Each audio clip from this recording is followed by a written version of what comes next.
The island of Tilos has been inhabited since prehistory, and archaic evidence of long-lost and not-so-old civilisations is obvious. Abandoned settlements, old castles and little family churches dot the landscape. From the very beginning, Christianity has required men to build a structure and dedicate it to a saint in order to worship Christ, the Virgin Mary and God. There are said to be 365 of these structures, churches, chapels or monasteri, on Tilos.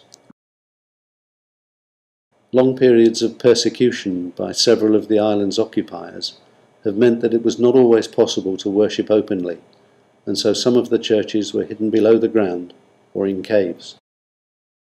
This video offers just a glimpse of the ingenuity and dedication to their faith of the worshippers who built these concealed churches.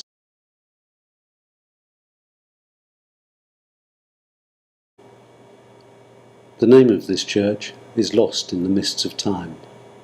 The church itself is located in a cave dug into the hillside behind a now defunct carnation farm. A small path leading to a cultivated field passes directly below the entrance, now all but concealed by vegetation, which makes it almost impossible to see.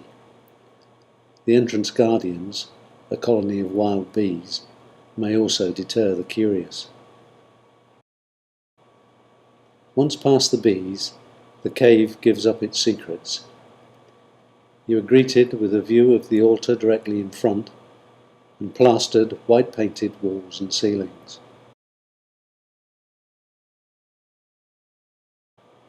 The wonder of this church is not so much its location, but the frescoes and graffiti that have been drawn in charcoal rather than painted.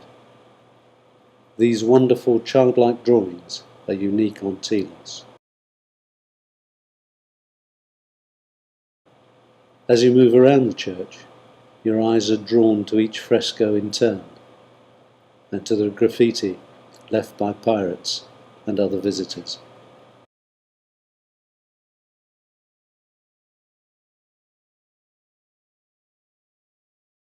On top of a hill overlooking the beach at Scaffi sits the very old church of Aios Ioannis, St. John.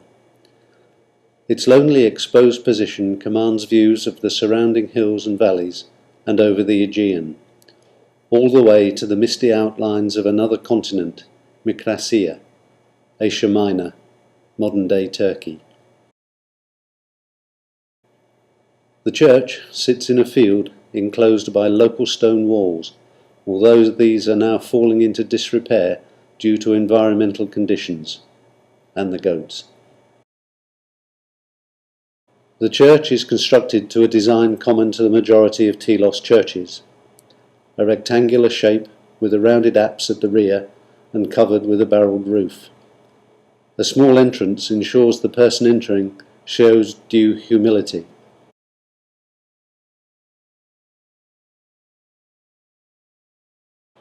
The entrance is opposite the crude altar made from local stone, above which can be seen the remains of frescoes which have had their eyes gouged out. The white plastered walls are showing signs of water ingress and damp. The walls incorporate large stones from older structures. Many have designs carved into the visible sides. What stories would these stones tell?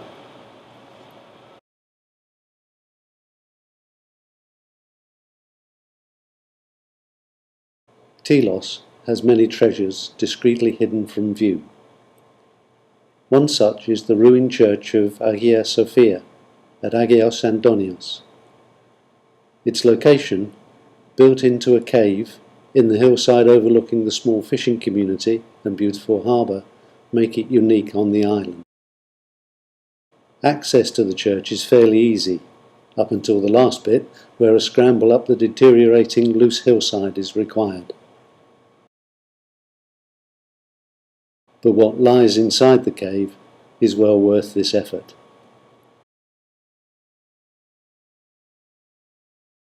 Today, not much remains of the church, but part of a wall and a small section of the barrelled roof above the double altar.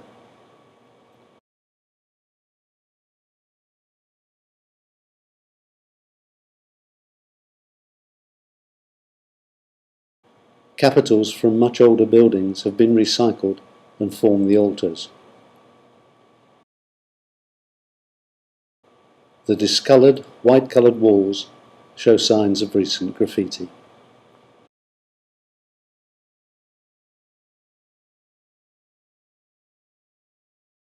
The church of archaic is located in a terraced field below the popular walk between Megalo Chorion and the small harbour of Agios Andonios.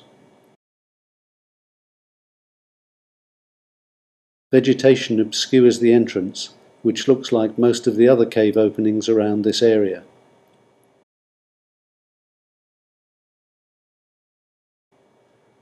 This small cave entrance opens to reveal a larger internal space of mildewed, white-painted plastered walls and ceiling.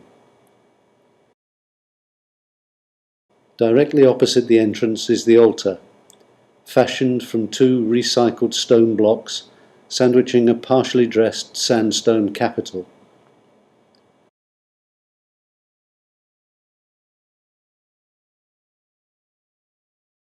There are 2 or 3 other worked pieces of stone. This church was still in use in the 1960s, but, as can be seen, has since fallen into disrepair.